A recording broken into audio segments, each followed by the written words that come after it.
religion in some fashion.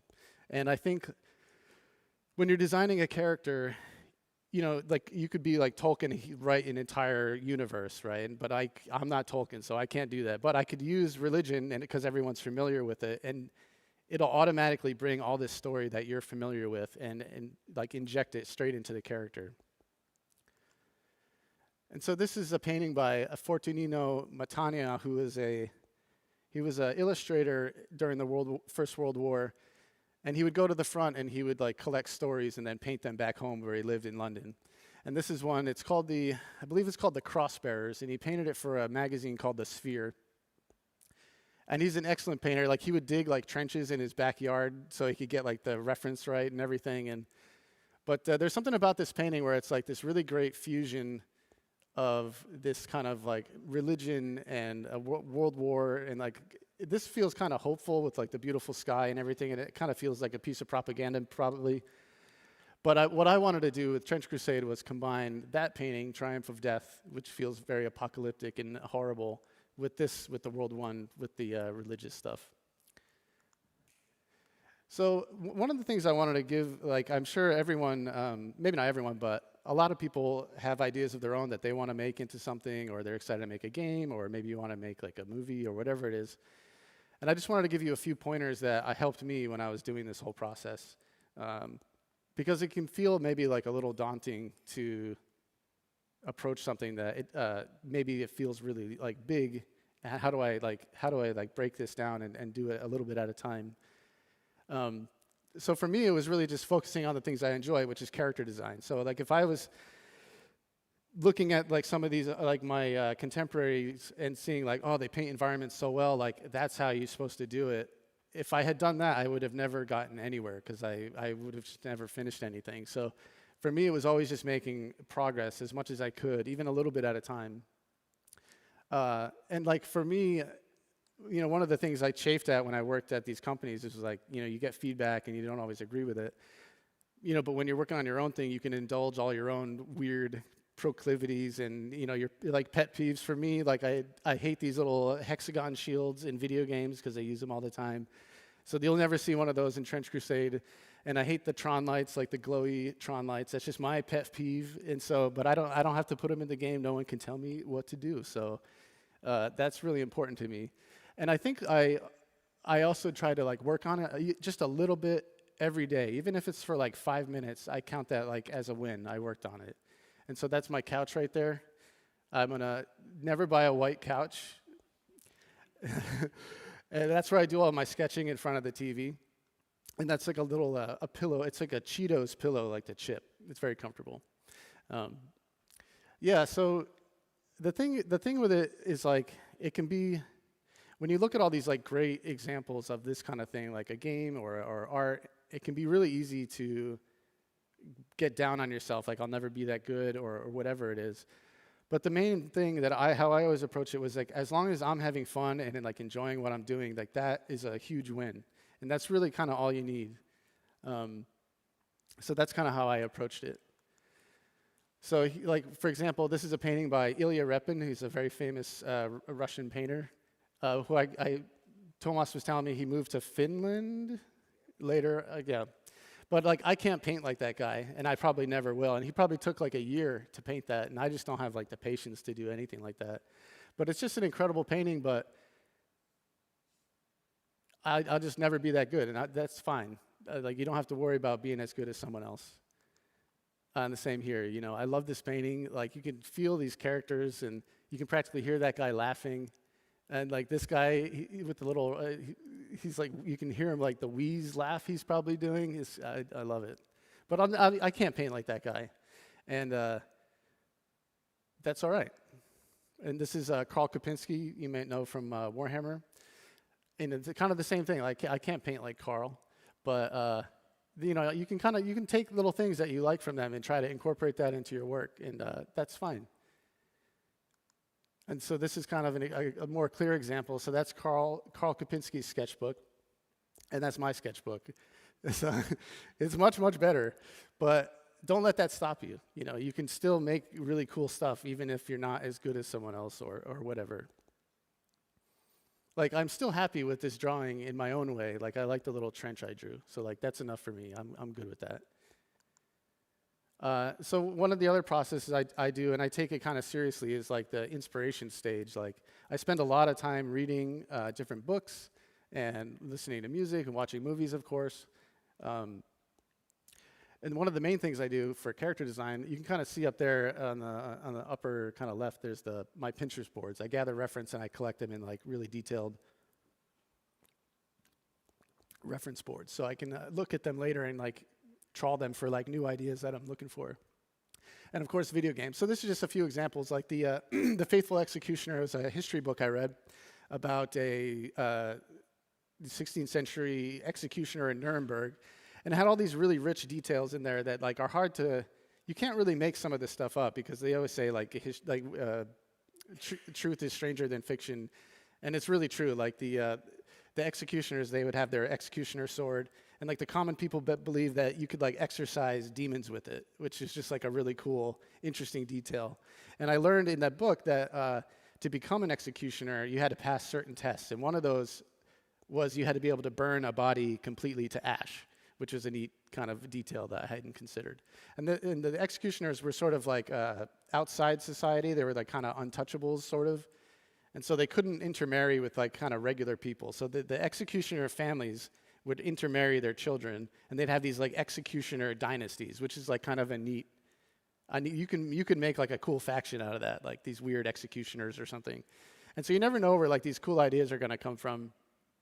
And I love horror movies, of course. That's The Witch, which is a really good one if you haven't seen it. Bloodborne is probably my favorite video game. And I love war movies, of course, and I love horror short story collections, so that's a really good author there.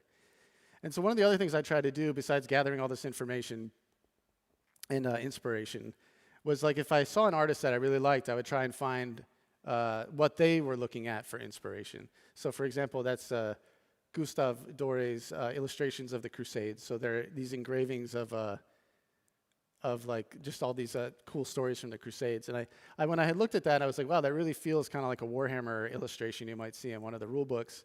And I was able to talk to John Blanche, and I asked him if that was partially like an inspiration. And he said, yeah. So like that really feels like a kind of extrapolation of like Doré's kind of approach to like light and shadow and stuff. And I thought that was really cool. And the thing is, like, because this is, for me, this world building thing was such a long, long process,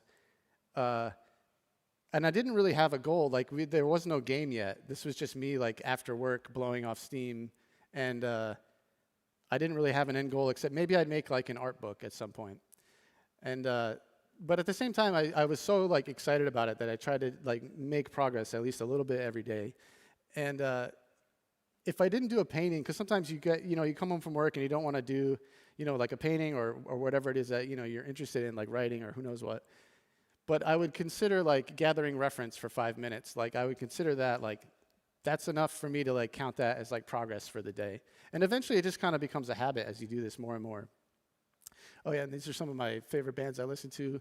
Bong Ripper, which is a doom metal band, and Batushka I really like. And this is I think she's Croatian. Anyway, she sings sort of religious music. It's really good. But yeah, so gather all this information and try to do it at least a little bit every day.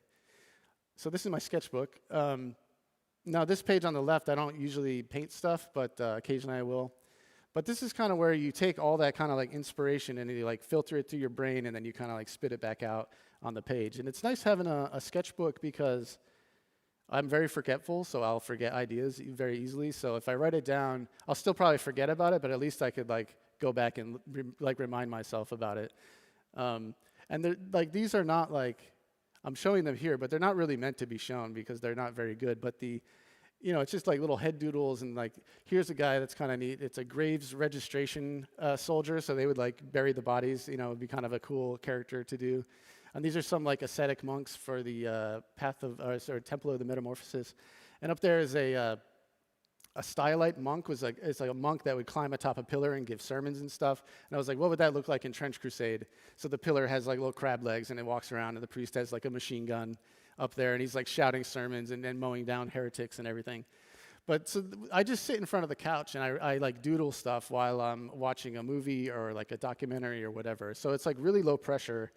Because if you're sitting in front of your computer, now it's like I have to be like serious and I have to get things done. But when you're in front of the TV on the couch, you're just kind of playing around and like writing down cool like tidbits that you find while you're watching stuff.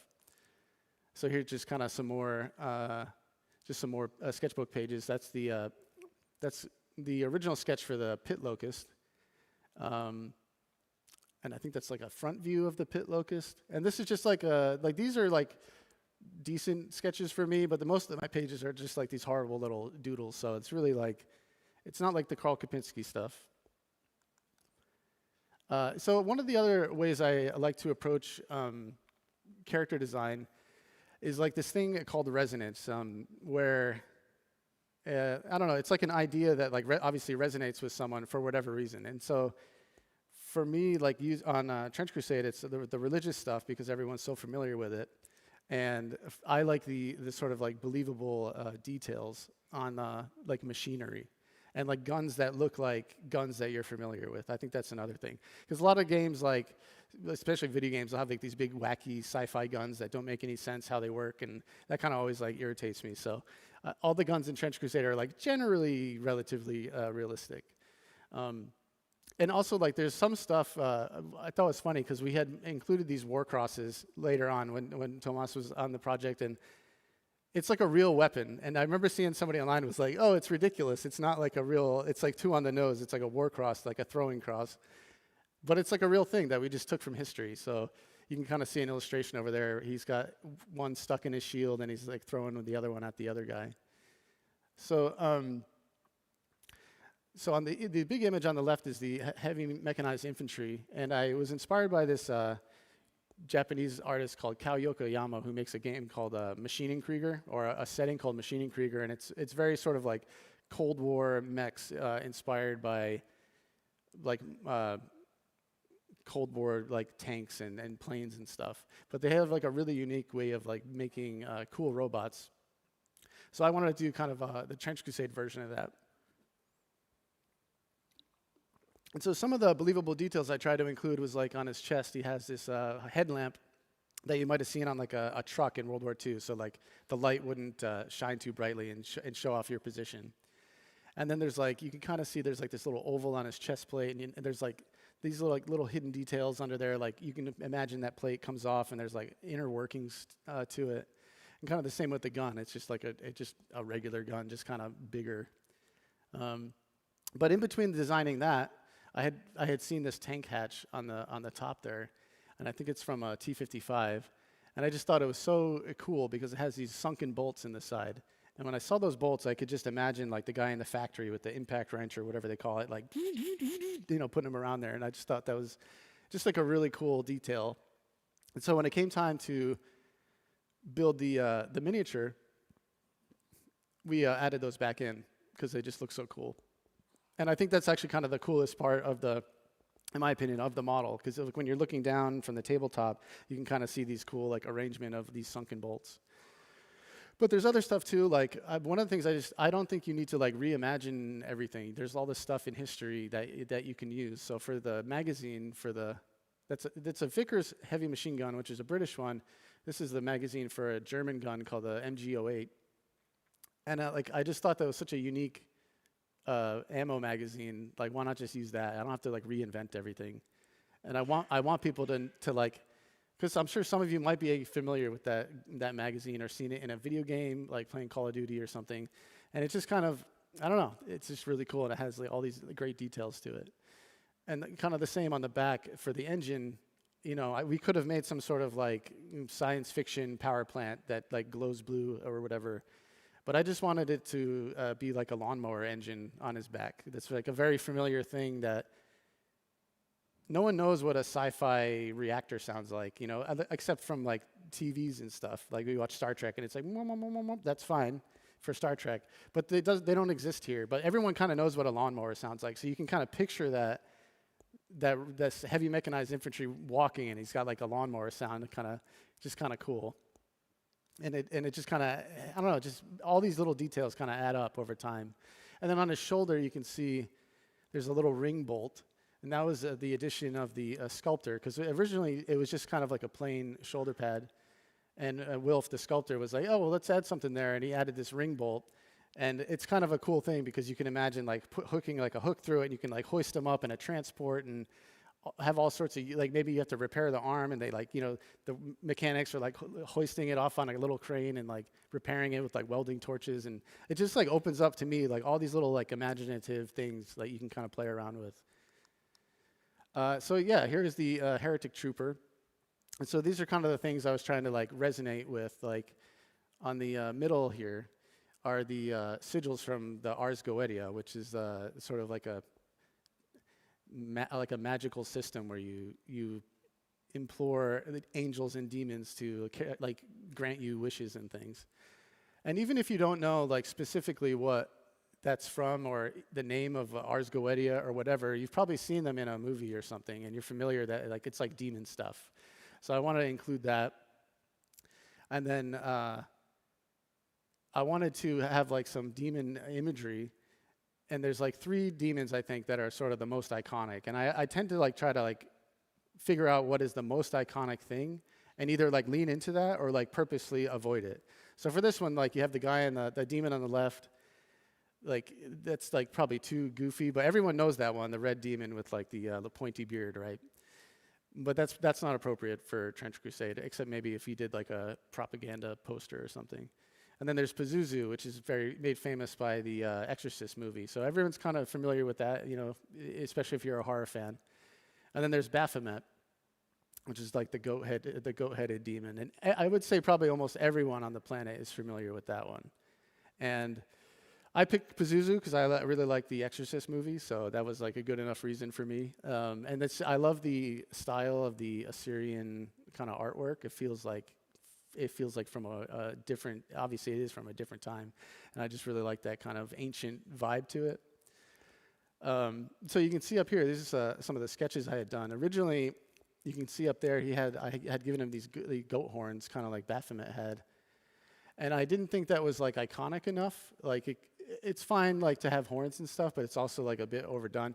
And I'm not saying like Nazi helmets are not overdone, they are, but like if you want like a more iconic evil look, I don't think you can like have a more iconic evil look than the Nazi like Stahl helm.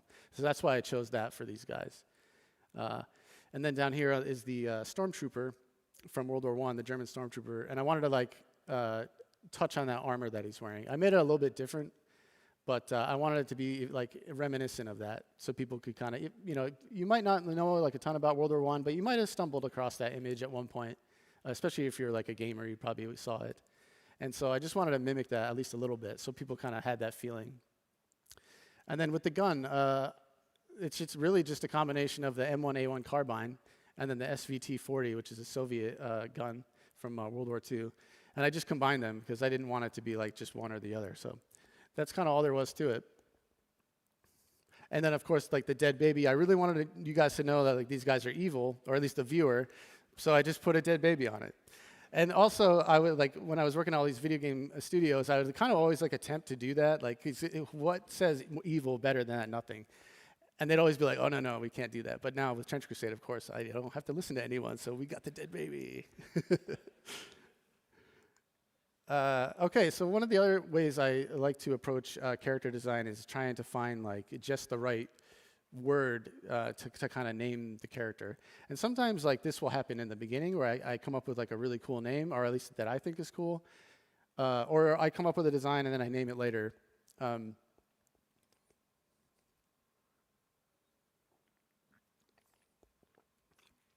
So for the guy on the left, that is right now it's the hegemon Yersinia Rex. And Yersinia is the name for the scientific name for the Black Death in Latin. And so it's really just Tyrannosaurus Rex, and I just replaced Tyrannosaurus with Yersinia.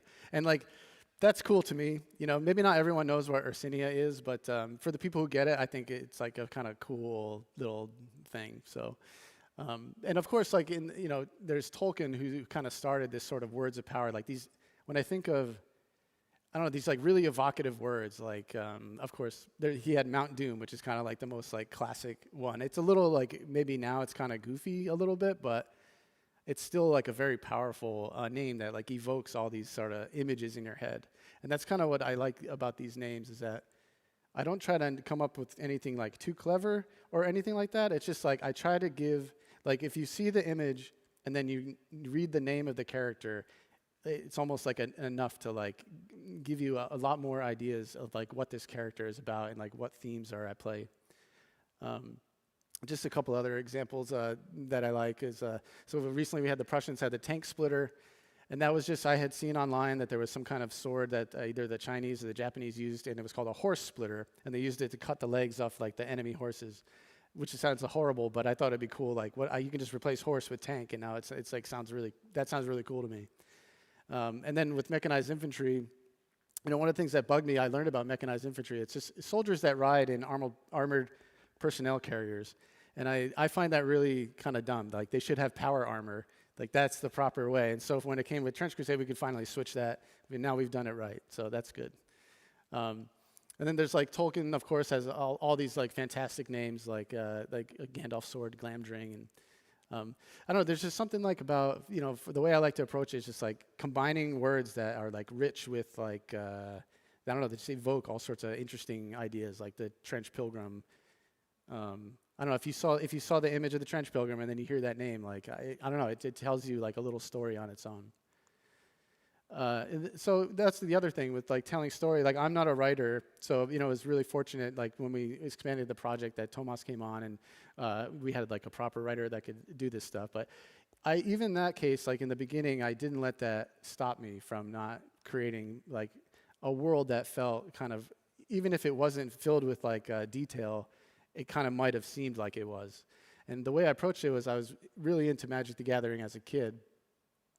And I love the flavor text in some of the Magic cards. And the neat thing about them, especially this one, is like they've made up this like fake like series of historical like books, and they tell about the fall of this like empire. And so all these like little flavor blurbs are about these, and they, when you get these cards, you might not get all of them, so you might just get one, and you might get the one about the valiant Acacia was the last of the Sarpadian empires to fall. Its faithful soldiers defended their cities to the very end. And I just find that like really rich and evocative. Like, what happened? Like, you might not know the rest of the story, so you like now you're making it up in your head, and I find that really, really exciting. And like, you don't have to give away. I think when things are exhaustively detailed, it kind of like ruins a lot of the. I don't know what you even call it. It just kind of ruins the spirit of it. When Alien came out, everyone watched the movie Alien, and where's this alien from? Why does it behave like this? What is this like space jockey thing? And then Prometheus came out, a couple of years ago, and it's like, oh, I'm going to explain all that, and it was terrible. So like, that still bothers me. So, and I'm not a good writer. I can't really write long things, but like at the very least, I could write like a sentence. And my goal was to just write enough that I could finish it, and that it evoked like ideas in like my head, like beyond the image and what was written there. And so these are just some of the examples for some of the characters. So that's the Paladin, of course, the Trench Pilgrim, and the Sniper Priest. So it's just a little bit, I don't know, like I almost think about like it's like an enticing sentence that like invites the reader to think about like what are the ramifications of these kinds of things. So what I wanted to do here is kind of explain the whole process, like from beginning to end with one character. So this is the artillery witch before she was the artillery witch. And in the beginning, I called her the ordnance witch. So it all kind of started with this little sketch I had done. It was just of these like pregnant women with this light anti-tank weapon. And I just thought it was like a really cool, it's just like, I thought it was a really cool image. And then I had watched this show called Elfen Lied, which is an anime about like a telepathic girl who she's like an experiment or something. I only watched the first and like part of the second episode. It wasn't really that good, but I really liked her helmet. and I thought her helmet was like super cool, and I loved that she could like telepathically cut people apart with like. Eventually, they explain how she can do it, and they're like these little like ghost hands or something that you can't see. It was very silly, but. And I was just inspired by that, and I was like, okay, I want to draw my version of Elfin Lied Girl with a cool helmet. And so that's kind of where it started. And you can kind of see how they're like telepathically manipulating these little artillery shells in the air there.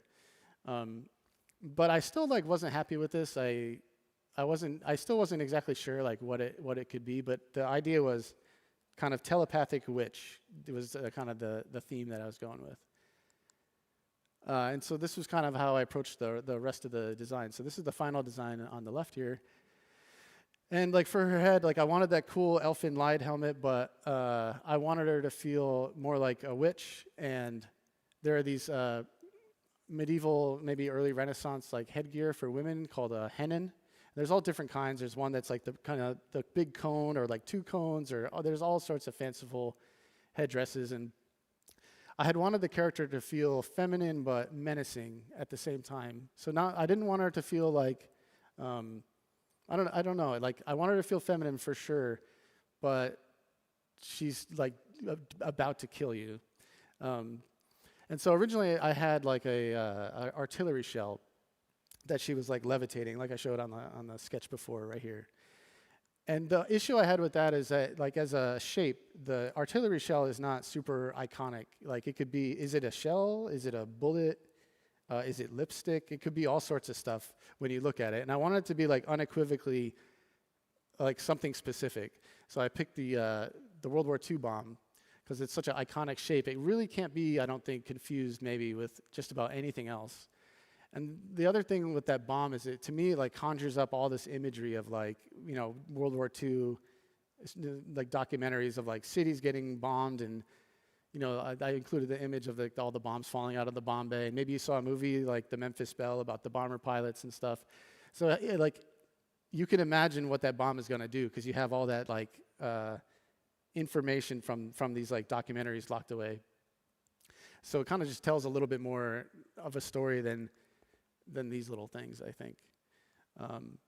And then because she's a witch, I wanted to make her kind of feel like a witch, but I didn't want to like fall back on the, you know, the classic look is like the big conical hat with the wide brim and then the big pointy green nose and everything. So I was thinking about like in the witch, there was like the witch burnings and the witch burning craze and everything, and that was in the 1600s.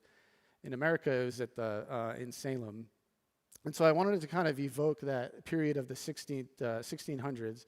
And like the Dutch rough collar is like a very kind of common, like that to me like sets it like perfectly in that era. And then this is some of the dress that like I found for some reference of like what the pilgrims might have worn in America and stuff. And I don't know, I just wanted her to kind of like feel like some of this stuff, to kind of point you like in that direction of like the witch craze. Because I don't know, it just kind of evokes all those themes. And then with the name, like originally it was the Ordnance Witch, and then I changed it to Artillery Witch because artillery kind of just rolls off the tongue a little bit better. And then I just kind of came up with that maybe they're manufactured in hell as well, and they summon the bombs through portals and stuff. And so the main thing I think is to just do it a little bit at a time, and you know, not try to stress about it. Or it doesn't even have to be like a full goal in the beginning. Like, you don't always have to come out and be like, I'm going to make an entire world right now. It can just be like, I'm going to work on this thing that I find fun, and I'm going to do it a little bit at a time. And then, you know, and I also suggest like maybe posting it online at some point, because there really would have been no Trench Crusade game without posting it online. And then James saw my art, and I did like a 28 mag interview, and then eventually we did a Kickstarter, and then Tomas came on board, and we made like a whole game and stuff. So I would just like relax and enjoy yourself and have fun doing this thing, and you know, take it seriously, but not too seriously. So thank you.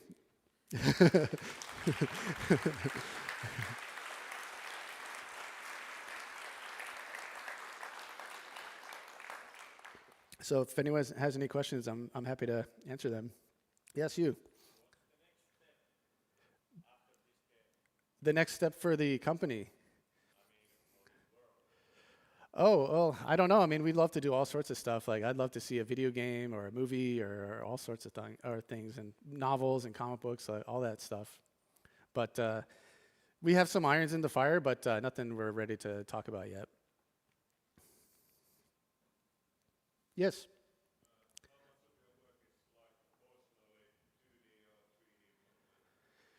Uh, I don't really use the 3D too much. I always found it kind of hard to like understand how to do the 3D stuff, and it was one of those things like where you'd be at these game studios and like the new artists would come on and they like, oh, they know all the new like programs and stuff, and I would like try to learn, but it would always take too long, and I find it just kind of hard to learn. So I just usually I would just kind of like lazily just go back to the 2D stuff and just not expand my skill set. But we were doing the Kickstarter. I did all the renders for the models in Blender, so I do know like a little bit, but I'm not very good at it. Yes. You said that you now have the freedom to do stuff that you weren't allowed to do with other companies. Yeah. Have you designed anything that even you guys have deemed to be too much or too little? Well, there was maybe one. It was just like basically a completely nude woman. So that's probably for a game. Maybe we probably won't do that, but we could include it in the book. There are some rules with like some like game stores. Like if you can't like sell with Pokemon stuff or something like that, they have like these weird rules. But the for me, usually no. But like there might be like that one was kind of she was just like hard naked, so probably not that. I remember seeing something online like people even had some objections with the stigmatic nuns being topless, which Yeah. I think was kind of a weird thing to catch on to. Like, is that really a problem or is it just maybe it's a thing in the States that nudity is more around the corner? Right, yeah. And like the stigmatic nun, I still think she's really cool, so that's fine with me. Yes. Are there any themes that you have or think are kitsch or sort of out of bounds that you don't want to include? Themes that I don't want to include. Or you consider like overdone, like Helmut style helmet? Like a what? Like with the German helmet, for example. Yeah, I mean that is definitely like been done a lot, but I still think it looks cool and it tells you like they're really like a, kind of like a bad character. But I don't know. It's kind of a hard thing to say like what themes I wouldn't do or won't do. But um, as far as cliche stuff, it's more like a gut kind of vibe check. You know, like when I was talking about the witch, and like obviously like the green pointy nose, like and the conical hat. You could probably still make like a really cool character that like if you were like intentionally like trying to go into that sort of stereotype. But I don't know. I'm not really sure. Yes. I've always been really interested with the way that Crusade kind of takes hold of like hell as a thing and says, well, there's this like inner turmoil, so there's these different factions that have all their own interests, and they're at a different level. So you have like the general populace is more of the heretic legions, and I was just kind of curious if there's like this division between the heretic legions, the core of the seven-headed serpent, and then the cult of the Black Grail. Is it something that was born more out of the process of game design and wanting to have like more variety with the bad guys, or is it more something that comes also from your art that's like, oh well, the aesthetics of this kind of like go in this other direction, so I think I'll make them another book. Yeah. I mean, when I was like some of the stuff, like the court, that happened later when Thomas had come on board. We had started. That was when the court stuff had come on. But we had like talked about it before because everybody likes to. We all like the idea of this sort of the hierarchy of hell where this lord commands 77 spirits of the air, and they you can kind of read. They have all this like little tidbits of like information of what they control. Or some of them like they can grant you wisdom, or you know they can convey you from one place to another. But for me, when I first started, the Heretic Legions and the Black Grail were and I had some other hell factions. I just like coming up with cool factions. So it had nothing to do with like a game. It was just like I wanted to draw the rotten Black Grail guys because it looks cool, and I have all this like reference imagery of horrible diseases and things. So I wanted to use that. But so it wasn't really specific. But now it's changed because they have like rules and things associated with them. So with the factions that were designed before, I think were the Temple of the Metamorphosis, Cult of the Black Grail, Heretic Legions, New Antioch, Trench Pilgrims. But then the Iron Sultanate and the Court were after we started working on the project. So they're more like designed around some gameplay stuff. Oh, yes. So you already showed us your ideation process being like traditional sketch Hmm. sketchbook. I was wondering, do you do any of that digitally, or is digital more like for refining? And if you do it digitally, is the process the same, or do you do things like photo meshing things and so on for ideation? Yeah, so it is kind of a mix of all of those. Like sometimes I'll do a sketch on the computer or whatever. But what I like about sketching in the sketchbook is that I'm not at the computer. Otherwise, I'd be at the computer like 24/7. So it's nice to be able to just kind of like take a break and doodle in the sketchbook. But it's really like it doesn't matter kind of what process you use. You know, whatever's comfortable for the the person making it. So yes. Two questions. For like digital stuff, like what program or programs do you use? And like, is there a design for Trans Crusade or otherwise that you're like the most proud of? And like, what do you think makes that design like objectively like good or like well created? Yeah, so I use Photoshop, and that's basically it. But there's other like that one. Adobe's kind of like a terrible company, so I'm like I've used it for like 20 years, so it's kind of hard for me to like. Everyone kind of makes these. Yeah, but there's like free programs you can get that are like not made by a terrible company. So if you're gonna get into it, I recommend getting used to one of those. Like Procreate is one on. Okay, cool. Favorite design? It's really hard for me to pick. I mean, maybe the artillery witch.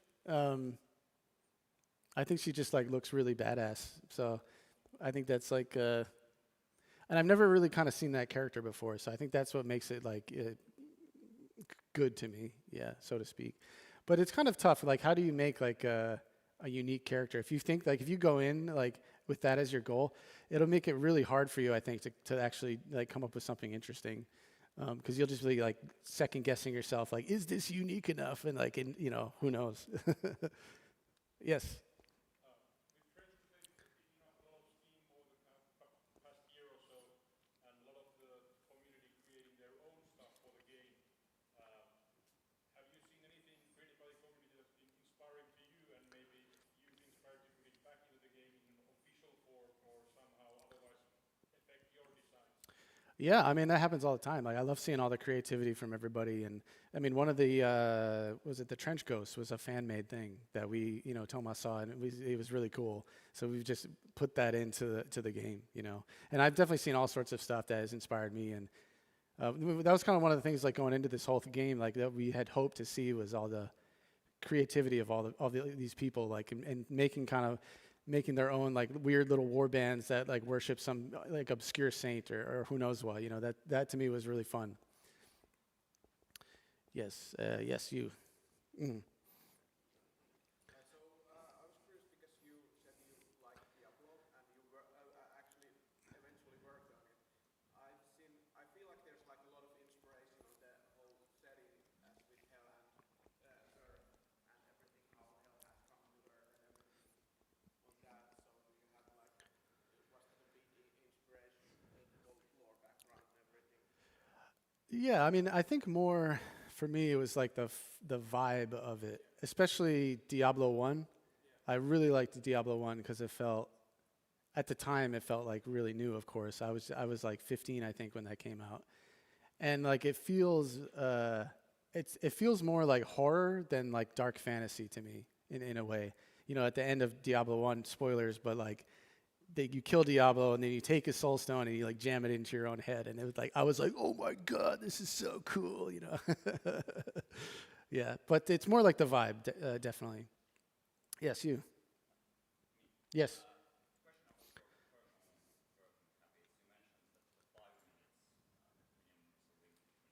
Yeah.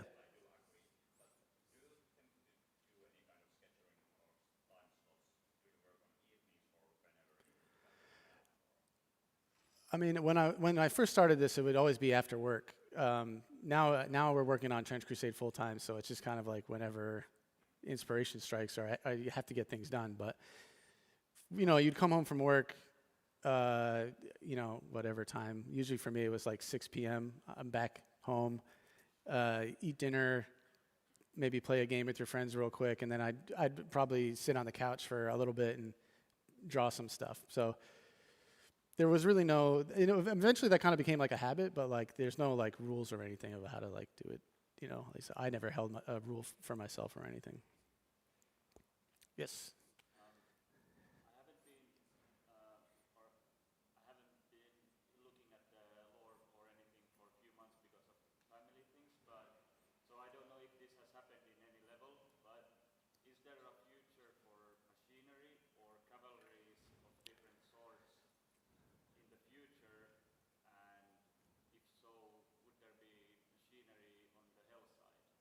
I mean, we absolutely want to do things like tanks and cavalry and stuff like that. It's just for a skirmish game, it's like a power level thing, maybe like a little out there. Like I definitely want to draw some more like vehicles and things. Like I wanted to draw this big heretic tank called the Horror of Babylon, and it would have like a big statue on it with like huge, like giant cannons and everything. So it's definitely stuff we want to make, and it just really comes down to like time and like when we're gonna get a chance to make all this stuff. Yes, you. Now that there's like a game and miniatures, has it changed the way you approach designing games at all compared to the first designs before tools existed? Not really. No, because but I mean it's a little different because it's now we're working as a team to make all this stuff. But I will say it's generally kind of the same process as how it was before. It's just with like a few more people involved. But the nice thing is everyone is kind of on the same page, so it's not like there's any disagreements about necessarily like what things should look like or feel like or anything like that. So it feels to me almost exactly the same. Yes. With the emergence of Crusade as its own media, many different writers, artists, very big names like you, from the early days and the golden age of Games Workshop have taken part in your project. Working alongside such big names, how has that felt for you personally? I mean, it's weird because, little Mike reading White Dwarf and seeing some of those names in the magazine, and like now actually getting to like talk with some of them we have like a Slack channel, is really cool. And also like we get to talk to these guys on the Slack channel, and like they're really just kind of really nice guys and have like really cool ideas. So it feels really good to kind of interact with them in that way. Yeah. Yes. I read somewhere on the web, maybe official, not official, about like church's space program. And I want to ask, interested though making French Crusade extending to the space as well? I think it would be really cool. I don't think we're ready to kind of talk about any of that though. Yes, you. Yeah, I love all the gross and gory art that you make. Is there a subject in French Crusade that you find the most disgusting or nasty, or is everything you like this fun? Gee, I don't know. I never really thought about it. I mean, sometimes when I make those paintings, I have some pretty horrible reference imagery. So sometimes when you look at that, it kind of gets a little depressing sometimes. But no, I could probably go gorier. I think I tone it down a little bit. All right. Oh, we got another one here. Yes. Do you have like multiple, images that you work on like at the same time, or do you try to, just finish one before starting another one? No, that's one of the things. Like if I'm struggling on a design and it's not working for whatever reason, a lot of times I'll just kind of like put it to the side and work on something else, and come back to it later. Because it's like if I just waited till I was finished on each one, I'd probably still be stuck on one like way back when. So I think it's best to move on and work on something else until and then come back to it later with fresh kind of eyes. Yes. Now that you have James and Thomas and other people heavily involved, how does the world creation work? For example, with the Saltnet, new things that have come up since. How do you collaborate? So for the Sultanate one, we had both Thomas and I. We were discussing. We wanted to make a Muslim faction, and like, what could that be? And there was some, like, we each kind of brought some ideas to what we thought would be cool. There was like, of course, there's a story of the Iron Wall in the Quran, and we thought that was like really cool and evocative, so we wanted to use that. So it's really just kind of like bouncing ideas off of each other and like accumulating little things that we find interesting and like talking about them, like, hey, maybe we could do this. And it really feels like a really cool, fun collaboration, because of course, like Tomas, so he's more like historically minded, of course, than I am. Like I read some history books, but not like Tomas is like a madman. So he has all sorts of crazy ideas, and I'm always thinking of like what would be like, obviously like visually really cool and like interesting, like the Taquin stuff for the Sultanate I had discovered on, was reading Wikipedia about it, and it was one of the things like in alchemy you could do. And then I had bought this like PhD thesis from this person who had wrote like their PhD thesis about Taquin, and it's hard to get because there's not a lot in English about this sort of topics. I was able to find that one, and then, wow, this is so cool, we should include this. You know, I read some of that. And so that's kind of how it works. We find like these little pieces of information, we kind of like gel them together and stuff. Yes, in the back.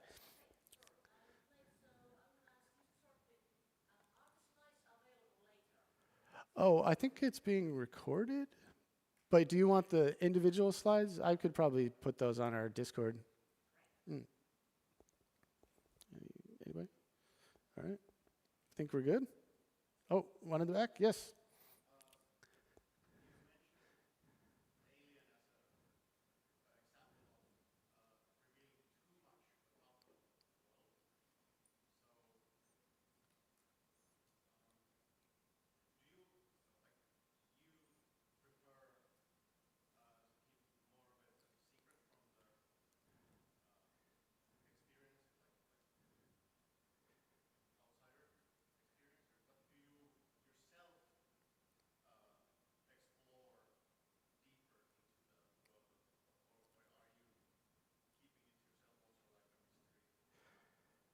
Like there are some things like as a team we know more about, of course, but I don't think it's necessarily, when I think about like Star Wars even, like every minor character has like a rich, detailed backstory, and I just think that kind of thing is so like unnecessary. But or like how much a shoe shine costs at the airport or something. Like I'm not super interested in that sort of thing, but I know for a game like this, obviously you need a bit more detail. But I'm always just careful not to reveal like too much, because then some of the mystery is like lost.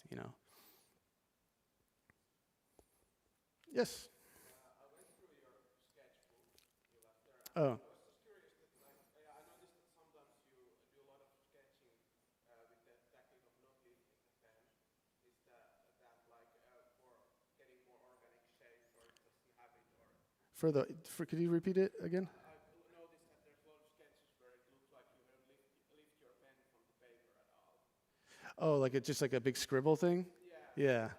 Like even the whole character might look like it's like just scribbled.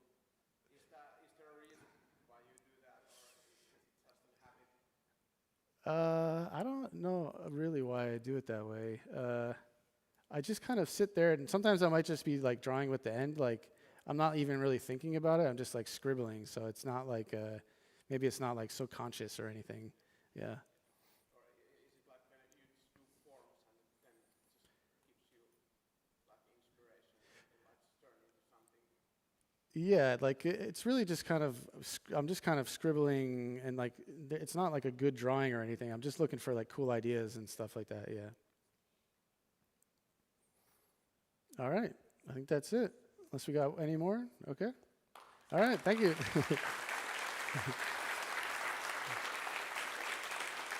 Thanks, everyone.